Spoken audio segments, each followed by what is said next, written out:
All right, before we start to get into our little chat, I just want to give you a quick tour of my plant collection that I have so far, little plants that I've been collecting. I started to get into plants. I could blame it on the pandemic. We can say that.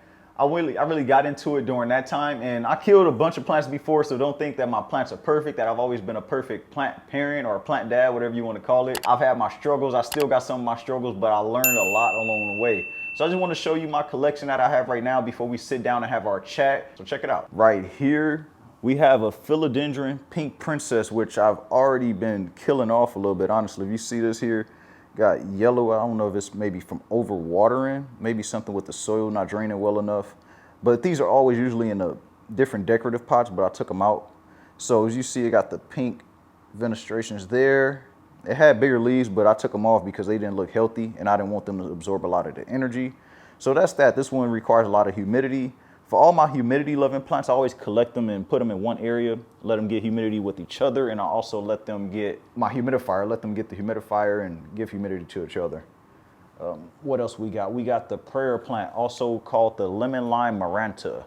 So this one I had actually just started getting new growth on because I had overwatered it, so I put out all the bad parts, and then it started to grow a lot more. So as you see, this is a healthy growth. I usually have this over my desk. It's usually sitting over there. That's where you usually catch this plant at. If you're looking at some of my videos or Instagram stuff, then this is why this looks familiar. This is a new one that I think this is my most recent one. Yeah, this is my philodendron splendid. And I just created this moss pole so that it can climb up. So as you see, it's still kind of trying to get some roots in there. This is my philodendron splendid. It's more of a humidity loving plant. I just sprayed the moss so that it could start to attach to that and get acclimated to that. That's one. I got another one over there. We'll get to it. Well, not another one, but you'll see later.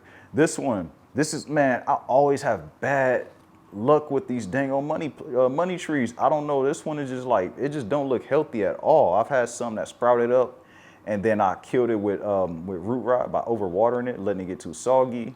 I'll figure it out though. We'll get it back right because this is like my fourth one I done killed, honestly, if it dies. So we can't let that happen. Snake plant, one of my easiest plants. I sit this wherever. I don't really water it. This is one of my first plants, as you can see, because I like to keep all my stuff inside of its grow pot, and then I put it in a decorative pot. But yeah, snake plants are real easy. If you ever want to get into plants, this is one of the first ones that's real easy. It helps with the air filtration, which most plants do. Start with that. This is another snake plant. Got these around the same time, so it's doing its thing. You see a lot of new growth on this one. This one here was one of my favorites. I got this one from this one came from Whole Foods. I'll post a picture right here in the corner and you'll see the rescue that I had. I hustled them. I got this one on a good deal. It was big, but then I knew that it was dying. So I knew it was gonna die off. So as you see, I got some cuttings that I chopped off because the leaves wasn't too good. But then I found this one at Sprouts and I combined it into one pot. And all this stuff that you see right here is new growth. So none of it is the old plant. This is all new growth. And I see something trying to sprout out here and the same over here. But I killed the roots because they got fertilizer burn. So I got to rebuild the roots and slowly build up. So I'm pretty sure this will come back alive next summer or something, maybe spring. I don't know if it'll grow in the fall. We'll see. I'll see how I can take care of it. My money tree. This one is, I had a big one like this before. I actually had one bigger than this before that I also killed. So it had root rot. These suffer from root rot a lot. So you have to be careful with watering these. You have to underwater them actually. When you think you need to water it, I say wait another 3 or 4 days and check your soil because it has to dry all the way out because if not, it's gonna rot out. I got this pothos. It's been trailing. It grew a lot because all this stuff right here is new. So this is pretty cool, pretty simple. Got to make sure that you keep it moist because if you let it dry out, then it'll shrivel up, and keep the humidity going with that as well, which is most of these plants. Then you also have this one. This is one of my most exciting ones that I have now, called a philodendron verrucosum. I'll post a picture in the corner to show you how it's gonna look once I finish with it. But right now, you get some new growth. This is a new growth. Had this one for about a couple of weeks now. You got some stuff coming down there. And as you see, you got these, I don't know if you could tell the redness on the back of the leaves, but I'll give you a tour of this again, but it's gonna grow up the pole just like this other one right here. And then I put a moss pole into my monstera as well. So my monstera is cool. This is my favorite right here, my alocasia regal shield. You have all these huge leaves. I could palm a basketball, so you see how big these leaves are right now. These leaves are big. This one I hit them some, I don't know what this got caught on, but it's kind of damaged right now, but it's still doing its thing. It's not dying out or nothing. This is the newest growth that we have that came out within the past couple of days. We have some more growth coming out right there, as you can see. So that's pretty much most of my plant collection that I've been getting into. I want to collect a few more plants. There's a few more that I want to get. I want to get a Monstera Thai constellation, but I'm just not ready to spend that money on it because I've been killing Monsteras before. This is like my second or third Monstera. So like I said, I'm not perfect with these plants, but I'm a work in progress and I'm doing a good job because I've learned a lot. And I'm learning with every new plant I get. I'm learning that they all have their own personalities, and it keeps me busy, honestly. It gives me a new hobby, it gives me something to do, keeps me out of the streets from running around, spending unnecessary money. And that's it about my plant collection. Now let's get to this quick chat. Now I just want to chat with y'all and just see if you experienced this before, because I've dealt with it a couple of times. So, I'll see y'all in a second. Now that we got to meet my plants a little bit, I just want to have a quick chat with you right now about that feeling of having that unfulfilling life, or feel like your life is purposeless. You going on the things, doing everything day to day, but it just feels like everything is the same. And I just want to talk to you about that because I've had that feeling before and I've overcome it. Because let's be truthful, as humans, we always want to feel like we're being progressive. We always want to feel like we're making some type of progress, whether it be small, whether it be big, whether that be in our careers, our life, our love life, whatever it is, we always want to feel like we're making some type of move. We don't like to feel stagnant. I want to give you a quick backstory about how I felt this and when I was feeling it. I was working at a job. I was not happy there. It had actually just been something that kind of extended much longer than what I anticipated it. And I just started to feel like, man, this is not it. Like, I'm not feeling like myself. I'm frustrated. I'm stressed out, depressed every day, waking up mad, not wanting to go here. And I knew it was time for a change. I always knew that I wanted to live a more purposeful life. And I think that's where the struggle came from, because I knew that I wanted to do something more than just survive and just maintain myself and just maintain a lifestyle. I wanted to do something that really felt good to me, that really helped me feel like I made an impact more than anything. And that's just for me personally. And it's not the same for everybody. Everybody's going to be different. Everybody's journey going to be different. And that's where a lot of it boils down to, is just change. You constantly doing new things, having different experiences in life. As long as you having those things, then it's going to feel new to you. It's going to feel refreshed. It's like hitting a reset button on a computer. Because when you're in this dark space, when you have this feeling of unfulfillingness or feeling like purposeless, your mind is going to play tricks on you. I'm telling you, your mind is going to tell you every negative thing that you can think of. Is going to show you all the signs around you of things that's going to remind you of how your life is not where you want it to be. It's going to be people being successful. It's going to be things that you desire in your life that you want to get. All these things are going to be presented to you in some type of way to not just challenge you or to tease you, but more than anything, it's to get you off your ass. It's really to get you from that state of feeling hopeless and feeling sorry for yourself to feeling like, all right, let me do something. I need to do something. I don't know what that something is, but I need to do something. And you don't know how to make that change, though. That's the crazy thing. You don't always know what it is I need to do and how I need to do it. So you just have to navigate life. You just have to move forward and put one foot in front of the other. And you have to trust the process. You have to trust the process of life. You have to trust that the direction that you're going is going to guide you exactly where you need and want to go. And you may not know that you want to go in the direction that it's taking you, but as you go along, you start to open up new things. You start to experience different things. You start to get introduced to different people that's going to show you a different world and it's going to change your mindset. Because that's what it all boils down to. It boils down to you developing a growth mindset, seeing the good within the bad, knowing that anything that's presented to you, you will be able to overcome it.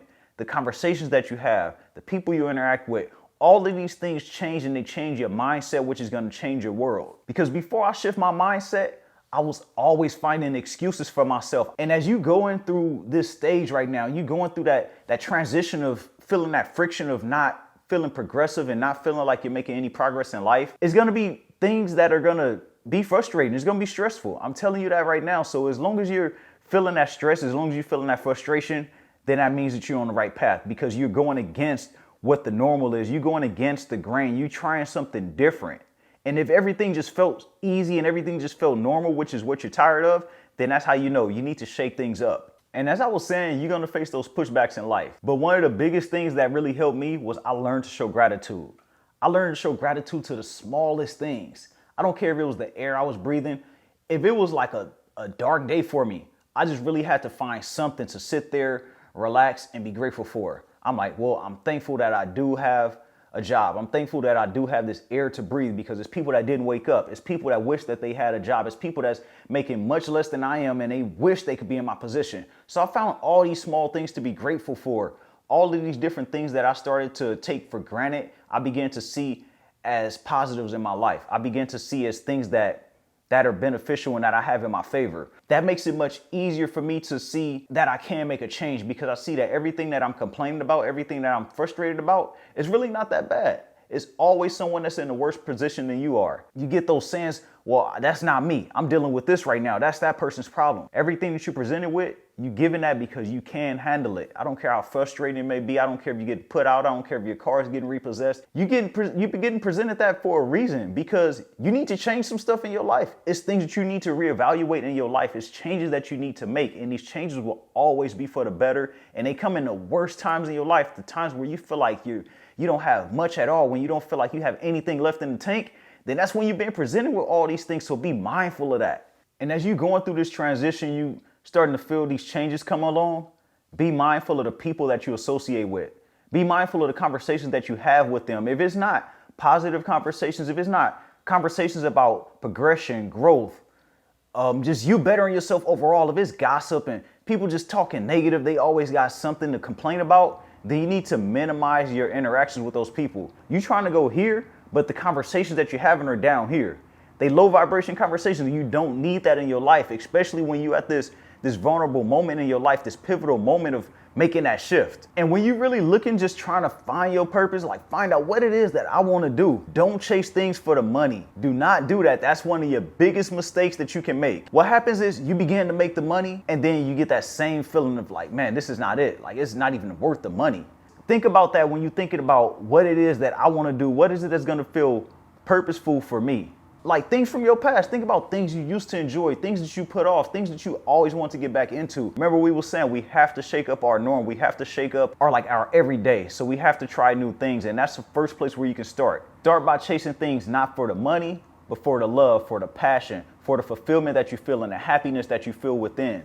And sometimes it's not even about you making money. Sometimes you just want to have a different activity that's going to help you feel like, okay, let me get back to this. Or maybe you do want to turn it into a career or a job. Just begin small. Just start falling in love with it again and then find a way to monetize it later. And as I did this, I always thought about the big things that I wanted to achieve in my life, all the things that I wanted to do, which always seemed so far-fetched. It always seemed so far out because I set these humongous goals for myself. I really had to just dumb it down a little bit and I had to focus on the right now, the current moment, the things that I can control at this moment that's going to help me get there. So I'll say that to say this, set these small goals. So as you're going through life and you say, I want to do this, and it just seems so far away, work your way backwards. How can you work your way up to that? How can you work your way to getting there? You know the path. You've heard all the people talk about it. I'm pretty sure you've researched it and seen people who achieved it.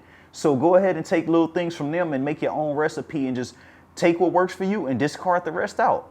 Start with those small goals that's achievable that you can do every single day, every single week, and stay consistent with it. One of the biggest keys is consistency.